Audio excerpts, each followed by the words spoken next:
Gina Biancardi is a legend, a very young legend in Staten Island, founder and president of Casa Belvedere. Belvedere, as I say, the Italian Cultural Foundation. Belvedere. Yeah, you know what? Thank you, and thanks for keeping the heritage alive in the great borough of Staten Island. Not enough Italians in Staten Island, huh, Gina? Oh, huh? there's plenty of Italians in Staten Island. Actually, I think we're about 45% out of Wow. 500,000. Wow. Yeah. That's so. Where did your family come from in Italy? I should know this. Provincia di Avellino, which is a yeah. province of Sure. Avellino. It's called Mognano del Cardinale. And then Sarno, which is a province of See, Salerno. now this is scary. Do you see the connection? My family comes from Prato la Sera in Avellino, in the province of Avellino, and on my mother's side, Sarno, in Salerno. Really? Yes, I don't know the name of the Sarno is the province, is like the Yes, the exactly. region, and that's from that area. Is that the wildest thing? You know, from that's now I may stop by there when we go over on the Perillo tours. Oh, very nice. And we're going up to Prato la Sera, but Salerno, I just drove through it. Beautiful down there. Beautiful. Well, it's very close to the Amalfi Coast, which Yeah, I think yeah. is one of the most amazing places in the world. Yeah, it's very, very true. But back then, when our parents and grandparents came over, our great-grandparents came over, abject poverty. They just had nothing. Oh, sure. It was post World War II. Yeah, that's right. So they had no jobs. They had no food. You know, my dad used to tell stories of the American trucks passing by and throwing chocolate to the kids in the street. The GIs. Yeah. Yeah. There's and then you know what's so funny? When I went over there, they would build like olives. They would have olives. There's hills, but yet they harvested they grew the olive Right. on the side of the hills, and then would go these barrels, water in the barrels, and fish in the barrels. Like they were true like farmers, and they utilized every piece of land. Absolutely. It is. Well, tell us about the Italian American, the Italian Cultural Foundation in Staten Island. Well, it's housed in a beautiful 1908 Been there. Remember I was there? historic mansion. Yes, That was I remember. Great. That was so much And fun. You were great. That was You were so really much great. fun. All the Italians. we had a- Everyone loved you. That was great. And who doesn't love you, right? Oh, yeah, wow. So it's a mansion, a 1908 historic landmark building belonging to John Roebling's granddaughter in 1908. Wow. So it has a lot of history. And that whole hill, in fact, it's called Grimes Hill, is very historic. It was for high society in the mid-1800s Oh, that's and funny. early 19th century. Italians couldn't even get in there back then, right? It was German Lutheran. Look at that. Look German at that. Lutheran. We weren't. Wasn't a huge wave of Italian immigrants at that time. Yeah. But, you know, we had people like Cornelius Vanderbilt, the Horman Castle, which was a big beer company. Of course, the Stearns, they were in silk and So how textile. Howard got started, right? Yeah. I remember. Yeah. It was Howard. It was. Baba Booey was right from that area too. No, that's so funny in Staten Island. You don't think about it, right? Right. Of all the history. It's very there. old. Yeah. Very so we stood. You know what?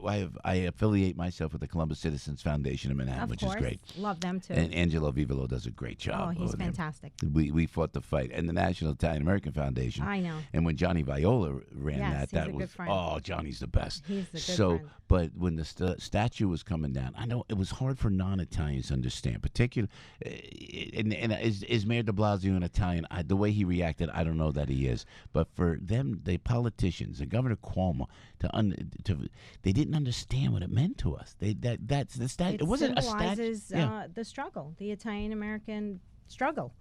You know, immigrant story. Yeah. And of course, there's going to be good and bad on associated with everything, but that's not something that we want to go away. Yeah, it's so true. Because it's our only holiday. And so, do we change it? I didn't know, Gina. Should we change it to Italian American Day? Because if you look at Columbus, I have a book at home. The whole attack on him is flawed. It's flawed. The whole argument is flawed. Right. Yet these I agree. you know, and thank God for the little town of Glen Rock, New Jersey. Remember, they were going to take away the holiday, and they did not. They voted unanimously to keep the Columbus Day. So we applaud Glen Rock, New Jersey, for doing that. Absolutely. But it's just a celebration of the people. You think about our parents. Did your parents come over?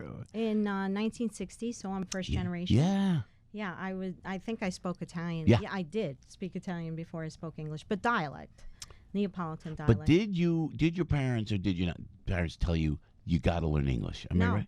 My father would say, interestingly, at home, this is my house. Yeah. I am Italian. We speak Italian. Yeah. Only Italian. Yeah. Doesn't matter if they make fun of you at school. Doesn't matter if they make fun of me at work because he worked for the TA with the Americans, right? Yeah. Very good. But, he was very strong about that. And I'm glad he was. But when you went out, you had to speak the English, right? Sure. All right. So is there now? There's a tournament coming up. Tell us. Oh, it's a bocce tournament. This is great. Yeah. Tell us about that and how can we find out about it? Sure. Taste of Italy Bocce Fest. Thank you. Very good. And it's on June 23rd. Okay. So it's a Sunday, family day. There you go. We'll have plenty of kids' activities. The Bocce Tournament begins at 9 a.m. and it's an all-day affair. We're going to have food vendors, sausage and peppers. Sausage. That's great. Everybody loves that. And, many Italian specialties. And ending with a beautiful spread inside the mansion, raw bar and pasta station. And we love the chef that we have now, Massimo Felice. Yeah. Really great food. Okay. Location you can't beat. Awesome. You see the Verrazano Bridge. And, it is beautiful. It's it to really die is. for. It's a one of a kind. Where will you do the bocce? We have bocce courts. We have two right now. Where were they? But In the we're back? gonna also do on the side. Yeah, okay. They weren't there when you came. Okay. It's new. But also in the big lawn, that big lawn in the front, we're going to set up 8 additional courts. Yeah. Like makeshift. Wow. Not really makeshift, cinder blocks and the whole thing. This is great. This is huge. How can we find out about it? Is there a website we can Yes, casa-belvedere.org. Casa-belvedere.org. Staten Island. Thank you, Gina. You can register online. Thank you. Frankie It'll be said. a fun day. I hope you can stop by. Thank you. You know what? We got a crazy weekend, but maybe it ends up the 23rd in Staten Island. You too. Go back. Yeah, I'd like to. I'm going to make an effort to be there in the afternoon. There you go. There you Gina, go. thanks for keeping the heritage alive. Gina Biancardi right there, founder and president of Case Belvedere, the Italian Cultural Foundation in Staten Island.